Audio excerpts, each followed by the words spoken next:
Yo, what up, Wolfpack? This the Blind Wolf, and we back at it again. I'd like to thank everybody that subscribe, like, share, comment on these videos. I truly appreciate it from the bottom of my heart. All right, come on, Wolfpack, let's go on this journey. Y'all know I lost my eyesight July 7, 2007 while I was in prison.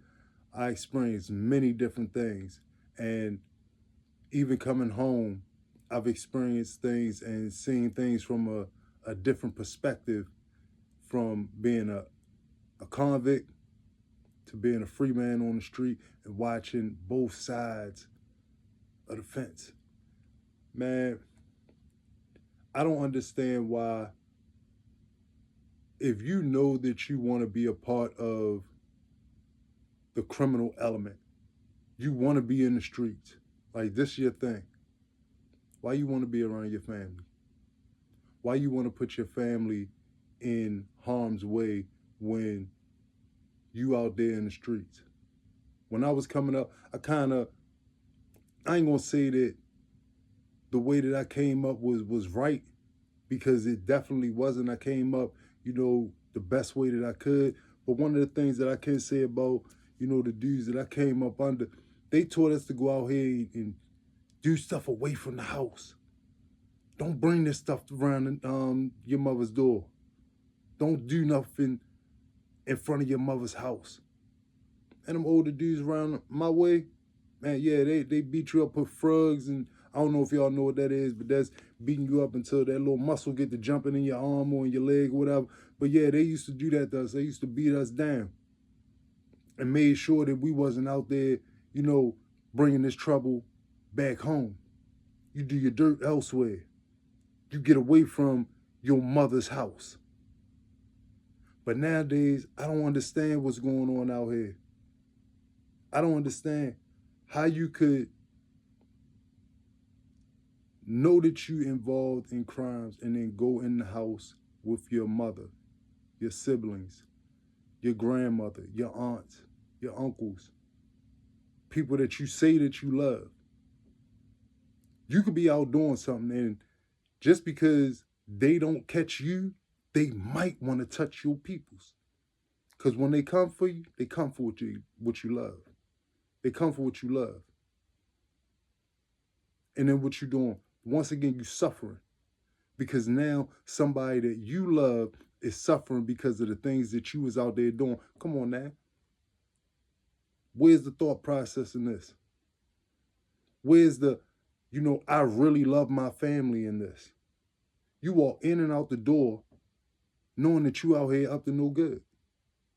Knowing that you got people in your life, in your family, that do not know what you're up to.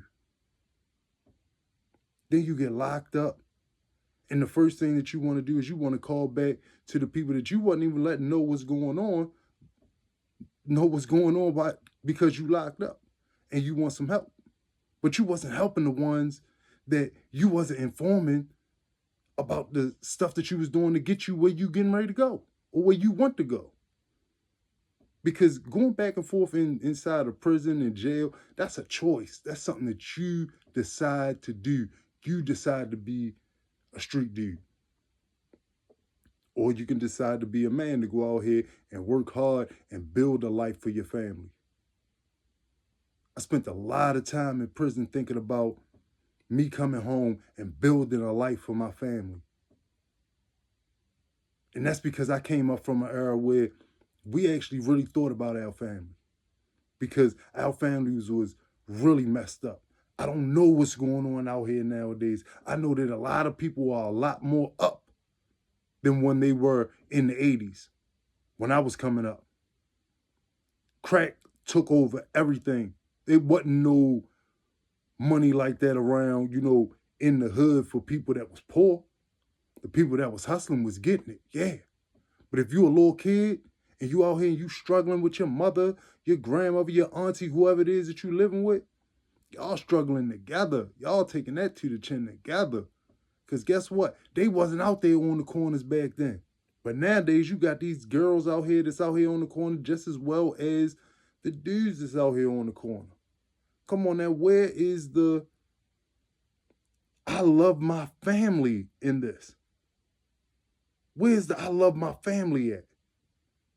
Anytime mommy could go out there and sell crack right along with the kids and then come in the house and y'all all living in a den of iniquity, should I say, because everybody wrong, everybody doing crazy.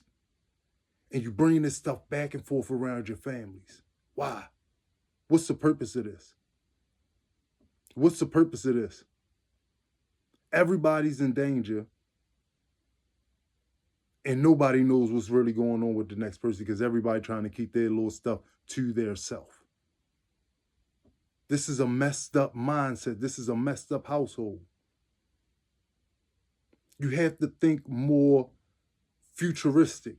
What can happen if I do this to somebody that I love? Do I love them for real? Am I willing to sacrifice? Am I willing to suffer a little bit, to do the right thing so that I do not bring this harm to my family? Is this what we're neglecting to think about? Because it's something that needs to be thought about on a regular basis. Because running back and forth inside them prison walls, getting deformed, getting into fights, getting your head cracked open, getting stabbed, and then you call home and you talking to your mother and your mother crying and she's going through it, she can't sleep, and you inside these prison walls, and the whole time nobody knew what you were doing. Everybody thinks that you this good kid that's going back and forth to school, that's out here committing all these crimes. That's the real you. You want to be out here committing these crimes. And why? When your mind is so much more elevated if you take the time to focus on something better for yourself. But nah, the streets is calling. The streets is calling. And for whatever reason, this continuous cycle of going back and forth inside of jail, I don't know why it's winning. I don't know why it's winning. What is appealing about having to call uptown and try to get some money for some commissary? Instead of you being out here trying to be the one to help your mother come up from where y'all were at to be doing something better. Help your family come up from where y'all were at to be living better. Where's that love at? Come on now, we got to think out here. We got to put into perspective what our families mean to us. Because if your family don't mean nothing to you, then you might as well, I don't know. You might as well just leave them alone altogether. I don't even know what to say about this because it's so disturbing to keep on seeing this repeat cycle over and over and over again. But yet and still, we're still living this lifestyle in the hoods. In the hoods all across America, I'm pretty sure. I'm pretty sure because you done seen people like myself. I'm almost 50 years old. So if you 15, 16 years old, you done seen people like me in prison.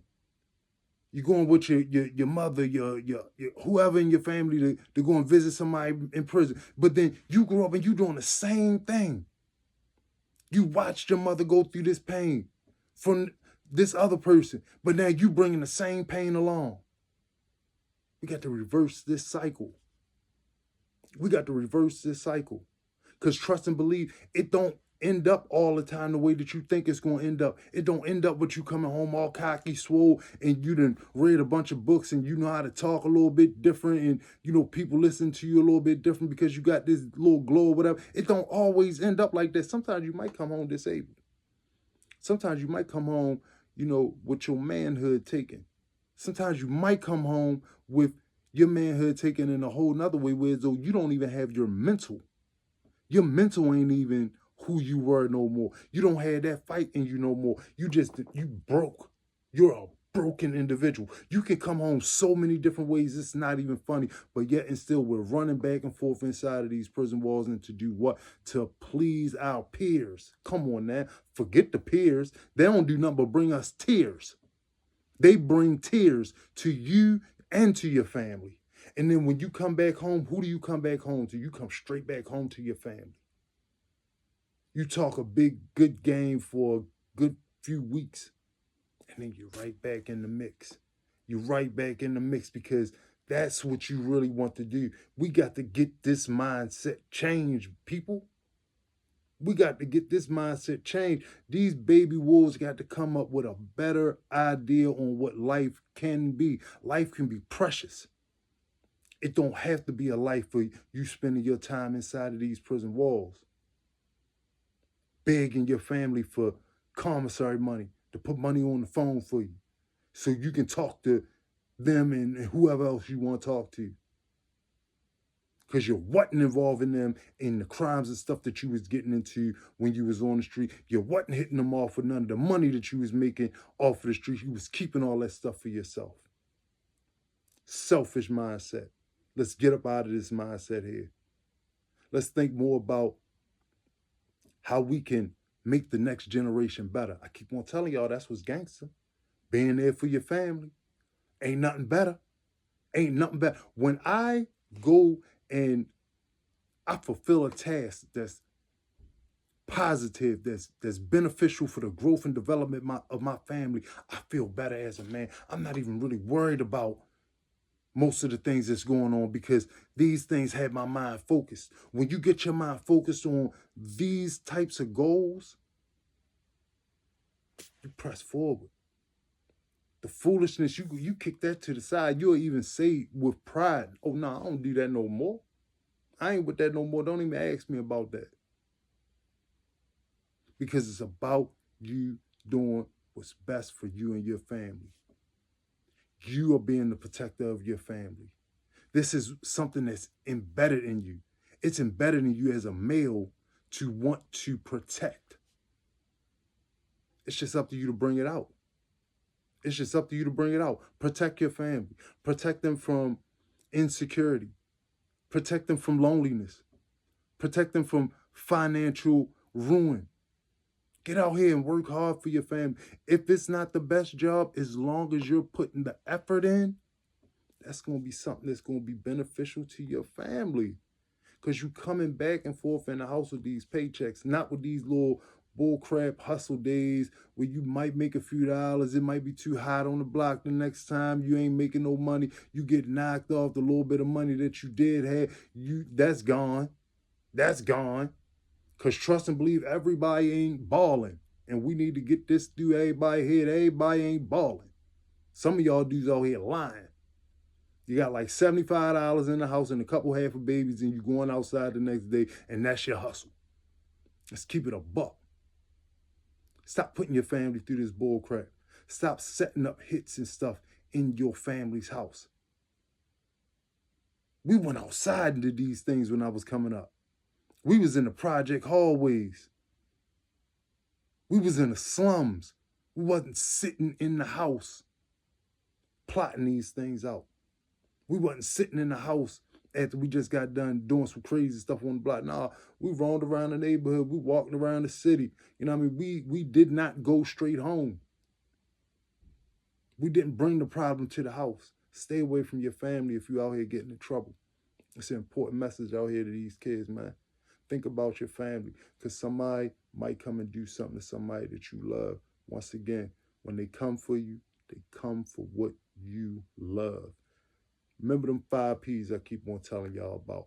Proper planning prevents poor performance. When you properly plan for your life, you might not have the best life in the world if you out here doing some crazy things that you think could get you paid real fast. But you live a safer life. All money ain't good money. That's something I heard a long time ago. And when you're putting your family in danger, that's the worst money. That's the worst money. Because who wants to go to a funeral? Especially if somebody that didn't even deserve it because of your actions. And it's something that you're going to take to your grave. Remember these words that I'm saying to you. When they come for you, they come for what you love. Big love. Blind Wolf. I like to say what's up and big shout out to my homeboy Jay Hardcore Boxing News. What up to the homie Banky Pound, TBP Nation. This the Wolf Pack. We out this joint getting it in. Wolf, Wolf, Wolf is in the building. Big love, Wolf.